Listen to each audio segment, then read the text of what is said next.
What happens when one of the world's most famous athletes is treated like he's invisible? Disguised in tattered clothes, Shaquille O'Neal walked the streets, ignored, mocked, and even thrown out of stores. A waitress refused him water. A businessman called him worthless. Teenagers laughed and humiliated him. No one knew they were insulting a millionaire until he finally revealed the truth. Faces turned pale. Regret filled their eyes. But by then, it was too late, because Shaq wasn't just watching, he was about to teach them the lesson of a lifetime. All right, before we dive into this crazy story, do me a favor, subscribe and tell us where you're watching from. Shaquille O'Neal zips up a tattered hoodie, pulling the hood low over his face. The fake gray beard he bought at a costume shop scratches against his chin, but he ignores the discomfort. Adjusting his worn-out backpack, filled with nothing but a bottle of water and a thin blanket, he exhales deeply. Let's see what the world is really like, he mutters to himself. For years, Shaq had wondered, how do people truly treat the homeless? Do they see them as humans or just obstacles on the sidewalk? Despite his fame, despite his wealth, he had never forgotten the struggles of those less fortunate. So today, he wasn't NBA legend Shaquille O'Neal. Today, he was just another homeless man on the street. As he steps onto the busy sidewalk, the world around him shifts. Just minutes ago, when he entered the city in his designer sweats and diamond-studded watch, people smiled at him, waved, and even tried to snap pictures. Now, in ragged clothes and scuffed sneakers, he becomes invisible. A businessman strides past, eyes glued to his phone, but Shaq notices how the man instinctively clutches his briefcase tighter as he walks by. A woman waiting at the crosswalk glances at him, her expression twisting into discomfort before she takes a step away. Damn, Shaq thinks. It's like I don't exist. A strong gust of wind cuts through his thin hoodie. Shaq shoves his hands into his pockets, but there's little warmth to be found. He slows his pace as he approaches a small group of homeless individuals huddled in a storefront's doorway. One man, wrapped in a torn sleeping bag, barely spares him a glance. A woman with stringy hair clutches a cardboard sign that reads, "Hungry. Anything helps." No one stops. No one even looks at them. Shaq's stomach churns. He had expected some indifference, but seeing it firsthand, it stung. Across the street, a security guard stands outside a high-end department store scanning the crowd. His sharp gaze locks onto Shaq, narrowing in suspicion.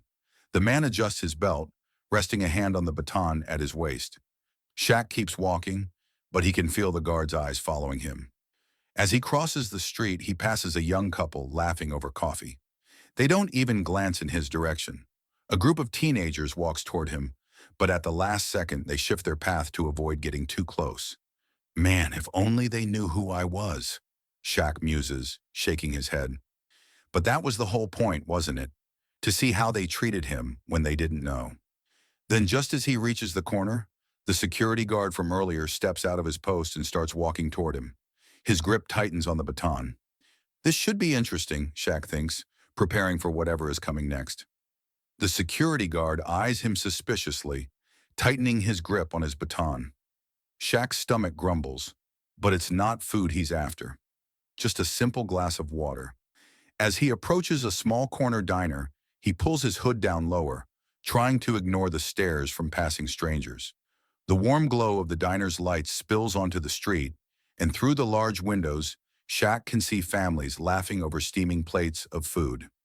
The smell of bacon and fresh coffee drifts outside, making his hunger even more noticeable. Stepping inside, he immediately feels the shift in energy. Conversations lower, a few customers glance at him, then quickly look away. The air feels heavier. A waitress with bleached blonde hair and a tight uniform walks over, her eyes scanning his ragged clothes with thinly veiled disgust. "What do you want?" she asks, not bothering to hide the irritation in her voice. Shaq keeps his posture relaxed. "Just a glass of water, ma'am," she scoffs. "We don't give out freebies." Shaq blinks. It's just water. He tilts his head slightly, about to argue, but something in her sharp gaze tells him it's pointless. From a nearby table, a man in a tailored suit sneers, swirling his cup of coffee. "Why don't you get a job instead of begging?" Shaq's fingers tighten into fists in his hoodie pocket, but he forces himself to stay calm. He's here to observe, not react. The man leans back in his chair, smirking. Look at him, taking up space like he owns the place. Another diner chuckles under his breath. A few customers shift uncomfortably but say nothing. Shaq exhales, slowly, feeling an anger deep inside him. Anger not just for himself, but for everyone who's been treated like this. He gives the waitress a small nod. Thanks anyway, he mutters and turns to leave. As Shaq steps outside, shaking off the humiliation, a tiny voice stops him. Mommy, a little girl at the window whispers, tugging at her mother's sleeve. Why won't they help him? The mother, caught off guard, glances at Shaq through the glass. Her face flushes slightly as she notices him watching. For the first time that night, someone actually looks at him. Not as a burden, not as a problem, but as a person. The girl's innocent question lingers in the air. Shaq stands frozen for a moment, absorbing the weight of it. Inside the diner, some people shift in their seats, hearing the girl's voice. The suited man scoffs, but suddenly avoids Shaq's gaze. Shaq finally smiles just a little. Maybe not everyone is blind to kindness after all. The little girl's mother hesitates, glancing between Shaq and the waitress. Will she say something? Shaq lowers his head slightly as he walks away from the diner, the little girl's words still echoing in his mind. Why won't they help him? He swallows hard, shoving his hands into the pockets of his tattered hoodie. The neon lights of the city flicker above him, but the warmth of the world around him feels distant. As he turns a corner, he notices an elderly woman sitting on a bench outside a convenience store. She looks frail, bundled in layers of mismatched clothes, holding a plastic bag filled with what seems to be her entire world.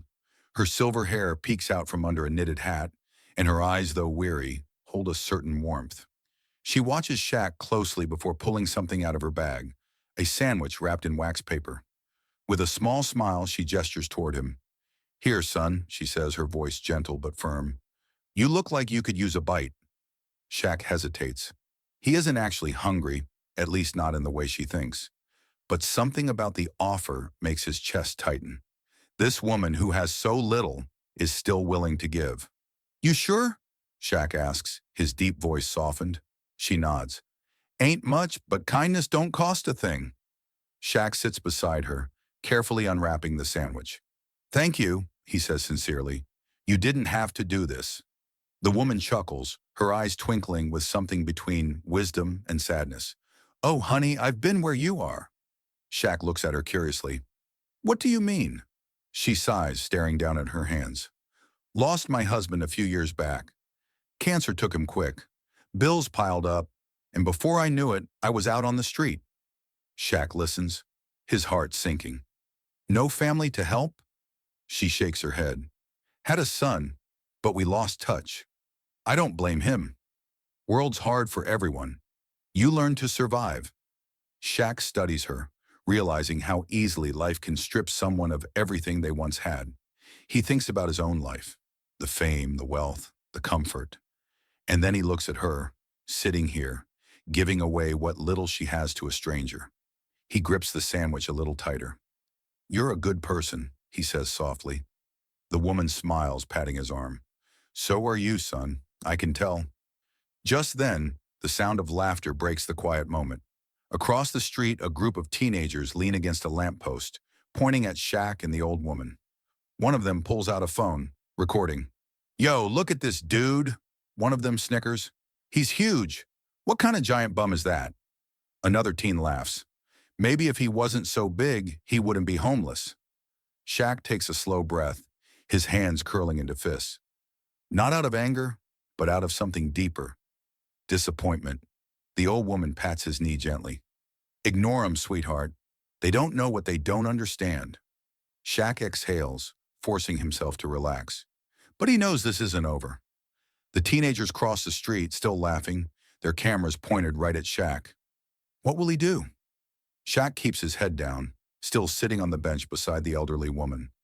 The laughter from across the street grows louder. The group of teenagers, no older than 17, shove their phones in front of them, recording every move Shaq makes. Yo, check this out, one of them says, grinning as he tosses a crumpled burger wrapper toward Shaq's feet. Maybe he'll eat it. The others burst into laughter. Another kid, wearing a hoodie with designer logos all over it, picks up a handful of leftover fries from a takeout bag, and flings them at Shaq's chest. Bet he stinks like a dumpster. Shaq exhales slowly. The old woman beside him shakes her head, her wrinkled hands tightening into small fists. Kids these days, she mutters. Shaq glances at her and nods, resisting the urge to react. He came here to observe, to experience what it's really like for people who live on the streets.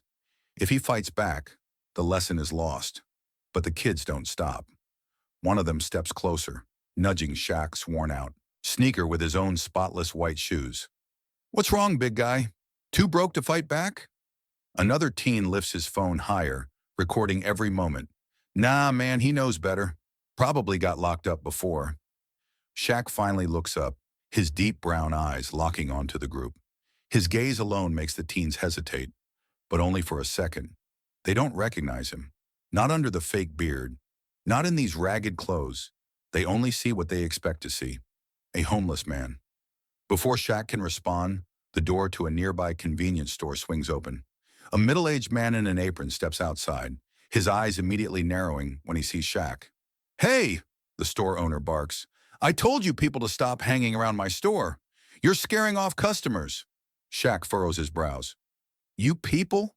The man crosses his arms, stepping forward as if challenging Shaq to move.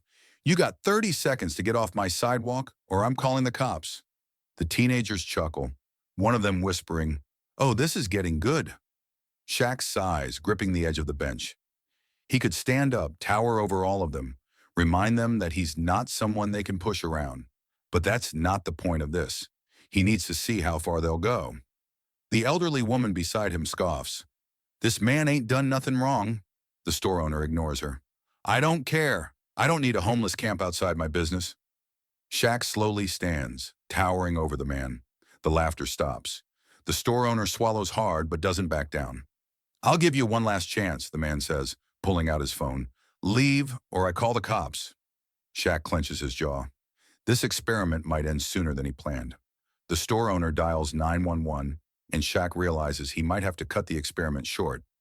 Flashing red and blue lights bounce off the wet pavement as a police cruiser pulls up. The teenagers who had been mocking Shaq fall silent, their phones still pointed at him, recording every moment. The store owner crosses his arms, a smug expression on his face. Finally, he mutters. About time someone does something about these people. Shaq stays seated, keeping his posture relaxed as a uniformed officer steps out of the vehicle. The officer, a tall man with a stiff expression, adjusts his belt and reaches for his radio. We've got a vagrant causing a disturbance, he says into the mic. Shaq's eyebrows raise slightly, but he keeps his voice calm. I'm not causing trouble, just sitting here. The officer stops in front of him, his hand resting near his holster. Yeah? That's not what I heard. He glances over his shoulder at the store owner. This guy says you've been loitering, making a mess. I got a call about some sort of scene. Shaq exhales slowly. A scene? He gestures toward the ground. I'm just sitting on a public bench, officer. The officer scoffs, looking Shaq up and down. You got ID on you? Shaq hesitates for the first time. If he pulls out his real ID, the entire experiment is over. The second the officer sees his name, Shaquille O'Neal, everything will change. The whispers will turn to gas. The store owner's smug look will vanish, and the teenagers will rush to take selfies instead of videos. But if he refuses, things might escalate. I didn't do anything wrong, Shaq says carefully. I'm just sitting here minding my business. The officer's jaw tightens. I asked for ID. The elderly woman from earlier steps forward, her voice sharp. This man ain't done nothing but sit there while these kids threw food at him. Where were you when that happened? The officer barely acknowledges her, his attention locked on Shaq. The silence stretches, thick and tense. Shaq knows he has to make a choice. The officer tilts his head, taking a small step closer. If you don't have ID, I'll have to take you in for trespassing. Shaq exhales, his fingers twitching toward his pocket. If he hands over his license, the act is up. If he refuses, he might end up in the back of a police car. Either way, things are about to take a dramatic turn. The moment stretches, thick with tension. The officer's fingers twitch near his radio, his eyes locked onto Shaq, waiting for an answer. The crowd watches in silence, the store owner smirking, the teenagers still filming. Just as Shaq prepares to make his move, a firm yet gentle voice cuts through the thick air. "Officer, I've been watching him. He's done nothing wrong." All heads turn.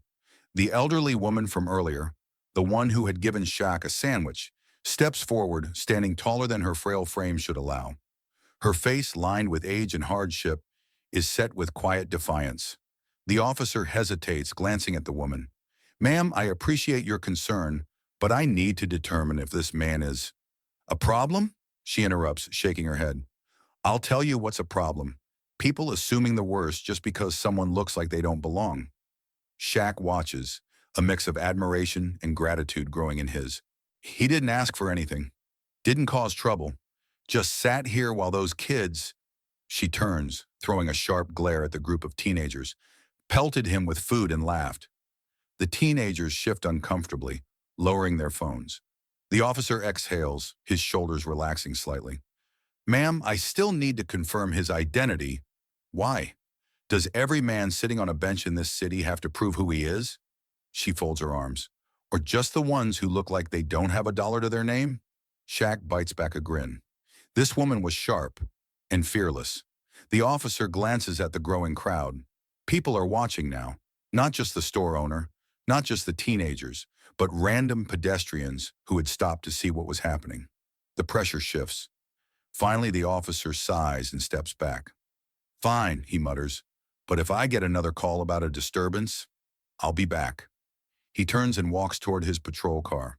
The store owner watches, his expression souring as his plan backfires.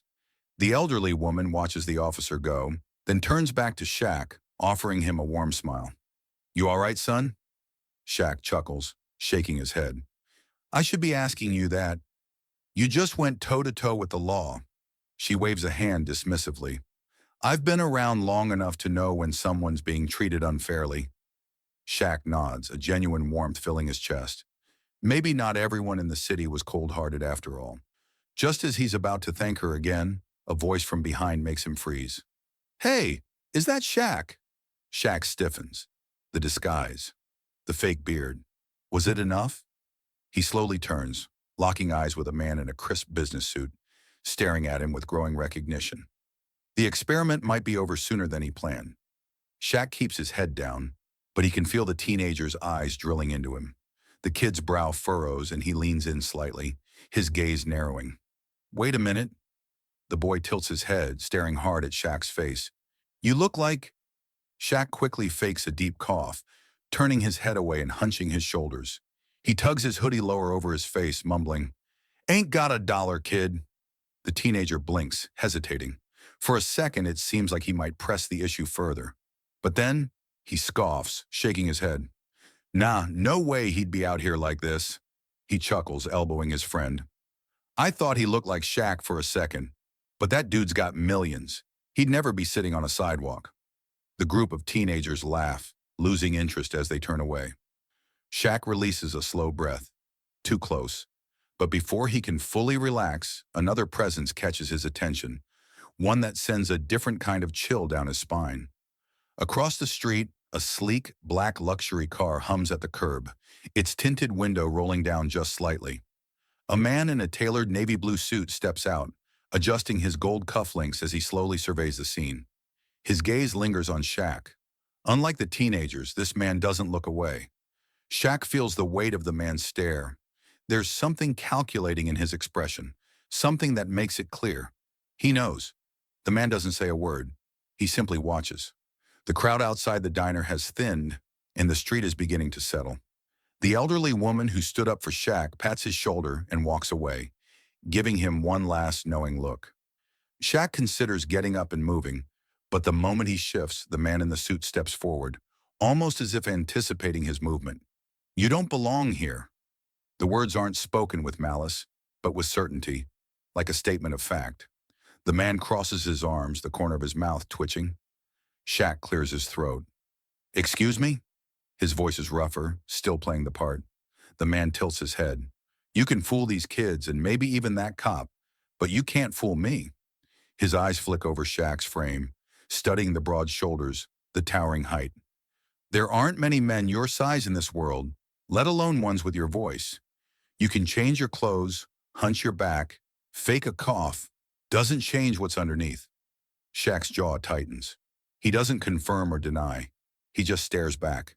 The man exhales, rubbing his jaw as if he's debating something. I used to think money made you untouchable, the man finally says. But seeing you here, sitting in the dirt, makes me think I had it all wrong. Shaq remains silent. The man watches him a moment longer, then pulls out a sleek leather wallet. Without another word, he tucks a $100 bill into Shaq's hoodie pocket. Shaq tenses.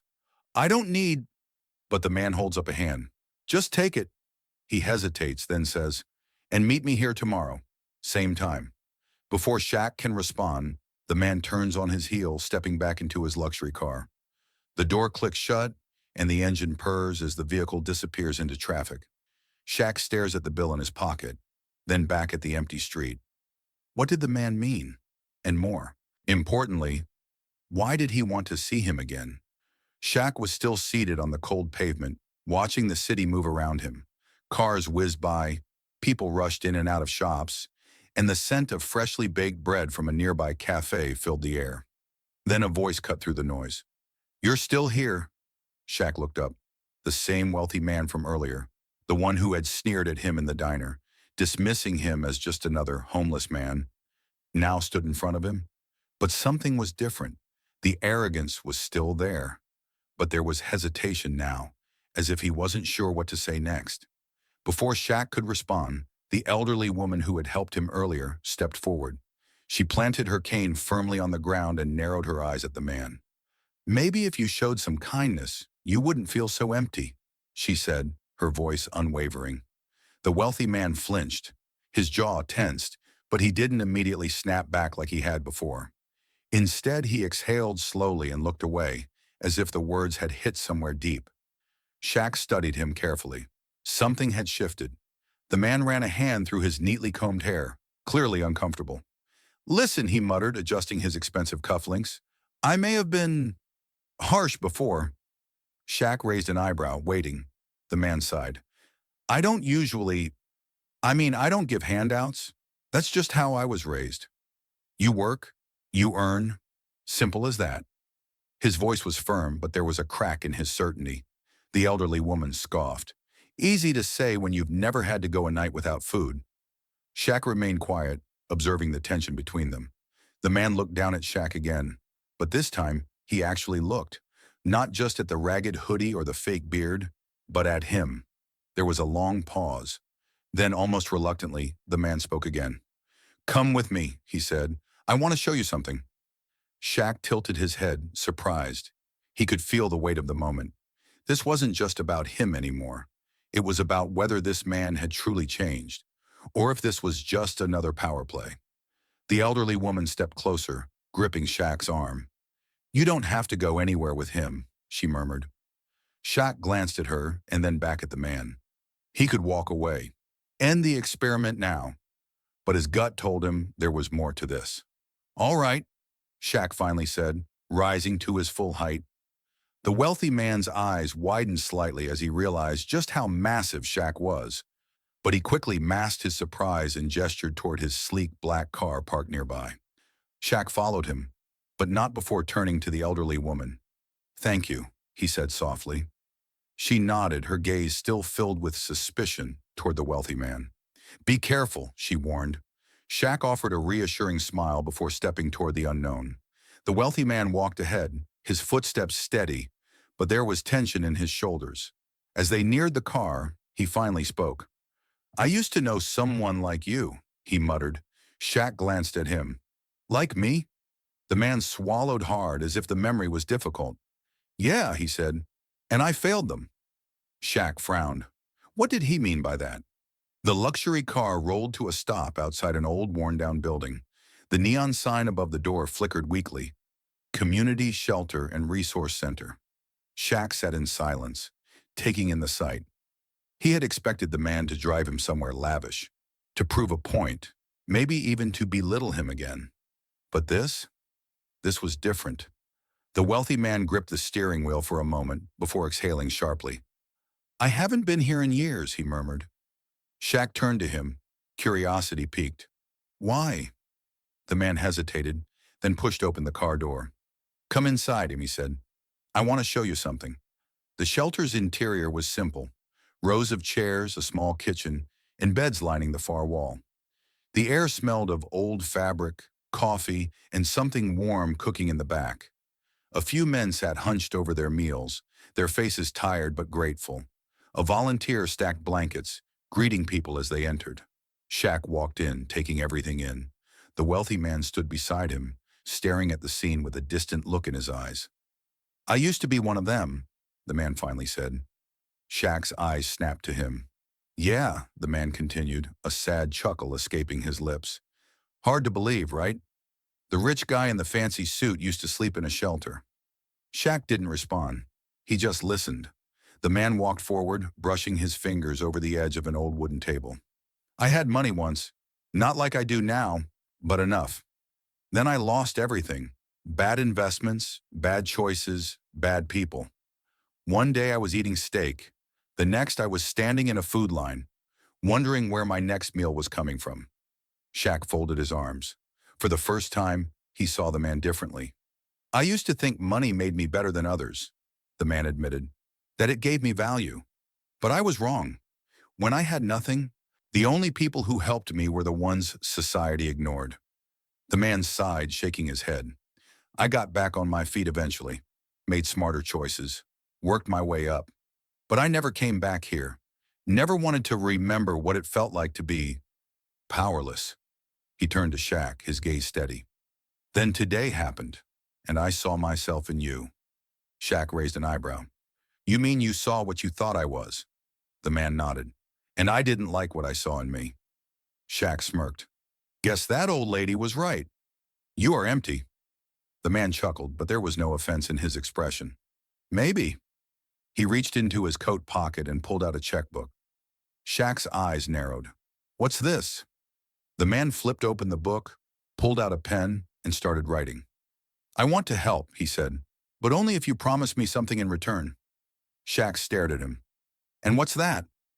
The man finished writing, tore out the check, and handed it to Shaq. Shaq glanced down at the amount and nearly whistled. It was a lot. The man met Shaq's gaze. Promise me you'll do something good with it. Shaq looked back at the check, then at the shelter filled with people who needed help. He knew exactly what he had to do. Shaq took a deep breath, feeling the weight of the moment. The check in his hands, the looks of uncertainty from the wealthy man, and the shelter volunteers. It was all leading up to this. Slowly, he straightened his posture, no longer hunching to hide his true form. He reached up and tugged at the edges of the fake beard, peeling it away from his face. The reaction was immediate. The wealthy man's mouth fell open. No freaking way. A few bystanders gasped, their eyes darting between Shaq's now visible face and the tattered clothes he was still wearing. One of the teenagers from earlier, the one who had nearly recognized him before, stood frozen. His friend nudged him, whispering, Dude, that's Shaquille O'Neal. The entire shelter fell silent. Shaq dusted himself off, flashing a knowing smile. Surprised? He asked, looking directly at the wealthy man. The man blinked, struggling to process what was happening. His eyes darted to the check still in Shaq's hand. You're Shaq? He stammered. Shaq chuckled. Last time I checked, yeah. Whispers spread through the shelter, the small crowd outside pressing closer to the windows. Some pulled out their phones, cameras flashing as people recorded the shocking moment. A woman near the back clapped a hand over her mouth. Oh my God, I was about to walk right past him earlier. Another man, the same diner owner who had refused Shaq a glass of water, turned ghostly pale. Shaq turned his attention back to the wealthy man, his expression serious. I wanted to see who had a heart, he said, who actually cared about people who have nothing. The elderly woman who had given him the sandwich earlier smiled warmly, but she didn't look surprised. I knew there was something about you, she said. You carried yourself different, Shaq chuckled. Guess I need to work on my slouching. The man in the suit let out a breathless laugh, shaking his head in disbelief. So all of this, the disguise, the experiment, it was you testing us? Shaq nodded. Some people showed kindness without knowing who I was, he said, gesturing toward the elderly woman and the shelter staff. And some, he turned his eyes toward the wealthy man and the diner owner, didn't. The weight of Shaq's words settled over the crowd. The young men who had mocked him earlier exchanged awkward glances, shifting uncomfortably. One of them, the teenager who had laughed the hardest, hesitated before mumbling, I, I feel like an idiot. Shaq crossed his arms. Feeling like an idiot's not the worst thing, he said. Staying one, that's the problem. The teen looked down, ashamed. The wealthy man, still stunned, let out a small, almost embarrassed chuckle. You really got me, he admitted. I judged you without knowing anything. Shaq nodded. A lot of people did. But the question is, what are you going to do about it now? The shelter was silent, all eyes on the wealthy man. The checkbook was still in his hand. His expression shifted from shock to something else. Determination. The wealthy man took a deep breath. I think, he said, it's time to make things right. The crowd leaned in, waiting. What was he going to do next? The elderly woman clutched her worn sweater, her frail hands trembling as she stared up at Shaq, confused. The crowd around them had gone silent, watching as he reached into his pocket. You didn't hesitate to help me, Shaq said, his deep voice steady but warm. That's rare. She blinked at him, still unsure what was happening. Shaq smiled and extended his hand, revealing a small key ring. The metal glinted under the streetlights, reflecting the shocked expressions of those gathered around. This, Shaq said, pressing the keys into her palm, is for you. A new home. The woman's breath hitched. A home? The woman's breath hitched. A home? She whispered, her voice barely audible. Shaq nodded. Fully paid for. No more sleeping in shelters. No more worrying about where you'll go next. Her lip quivered as she clutched the keys to her chest. Tears spilled down her wrinkled cheeks. I don't know what to say. The crowd erupted into cheers, applause echoing through the streets. Some people wiped away their own tears, overwhelmed by the moment. Even the wealthy man, the same one who had sneered at Shaq earlier, blinked rapidly, trying to discreetly wipe his face. Shaq chuckled. You don't have to say anything, he told the elderly woman. You already showed the world what kindness looks like. The once skeptical onlookers, who had ignored Shaq just hours ago, now looked at him with admiration. They murmured among themselves, some shaking their heads in disbelief, others clapping their hands together in praise. One of the shelter workers turned to the wealthy man. You see that? She asked, her voice firm but kind. That's what real generosity looks like. The man let out a slow breath, nodding. I see it now. Shaq patted the elderly woman on the shoulder. Go check it out. You deserve it. A young girl in the crowd gasped. She's gonna have a house? Like a real house? Shaq nodded, grinning. Yup. The little girl turned to her mother. Mom, can we help homeless people too? Her mother wiped her eyes and smiled. Yes, sweetie, we can. Shaq turned his attention to the group of teenagers, the same ones who had laughed at him earlier, throwing fries and recording him for their own amusement. They shuffled uncomfortably, eyes darting between each other and the ground. They knew what was coming. Shaq crossed his arms, a smirk playing at his lips. And as for you guys, the tallest one gulped. Yeah? Shaq leaned in slightly. I have a challenge for you. The teens stiffened. The crowd quieted, waiting to hear what Shaq had planned. What would he ask of them? The teenagers, who had been laughing just hours ago, now stood frozen, staring at Shaq. The street was silent, every bystander waiting to see what he would say next. Shaq crossed his arms, a knowing smirk on his face. I have a challenge for you guys. The tallest teen, the one who had thrown fries at him earlier, swallowed hard. What kind of challenge? Shaq took a step forward, his towering presence making them look even smaller. Every dollar you make on TikTok this week, donate it. The boys exchanged nervous glances. Wait, all of it? One of them asked. Shaq nodded. Every single cent. The shortest teen kicked the ground. But we were just messing around. We didn't think. That's the problem, Shaq interrupted. His tone was calm, but his words hit hard. You didn't think. The crowd murmured in agreement. The elderly woman, still clutching the keys to her new home, wiped her eyes and nodded. Good lesson, she said softly. One of the teens, probably the most confident of the group, cleared his throat. What if we do it? What if we donate all our money? Shaq's smirk grew. Then you'll prove to me, and to yourselves, that you're more than just a bunch of kids trying to go viral. The leader of the group squared his shoulders and nodded. All right, we'll do it. The crowd erupted into cheers, clapping and cheering the teens on. A woman pulled out her phone. I'll be watching your TikTok page. The moment had shifted something in the entire community. The diner, the same one that had refused Shaq a glass of water, had its owner standing at the entrance, looking ashamed. Slowly, he stepped forward. Mr. O'Neal, he said hesitantly. Shaq turned to him, raising an eyebrow. I was wrong, the man admitted, rubbing the back of his neck. No one should go hungry. From now on, our diner will serve free meals to anyone in need. No questions asked. The crowd roared in approval. Even Shaq looked impressed. That's what I like to hear, he said, shaking the man's hand. A few feet away, the store owner, the one who had called the cops on Shaq, watched everything unfold. The shame on his face was undeniable. He disappeared into his shop, and when he returned, he was carrying a freshly painted sign. With trembling hands, he hung it up on the door. It read, the crowd gasped. Someone started clapping, and soon the entire street was filled with applause. Shaq looked at the people around him, people who had ignored him just hours ago, people who had mocked or mistreated him. Now they were cheering, changing, growing. He turned back to the teens and nodded. Remember, people will always show you who they really are, but it's up to you to decide who you want to be.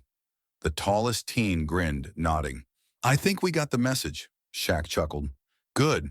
Now go do some good. As the crowd cheered and celebrated, Shaq pulled up his hood and walked away, knowing that his experiment had proven one thing. Kindness always wins.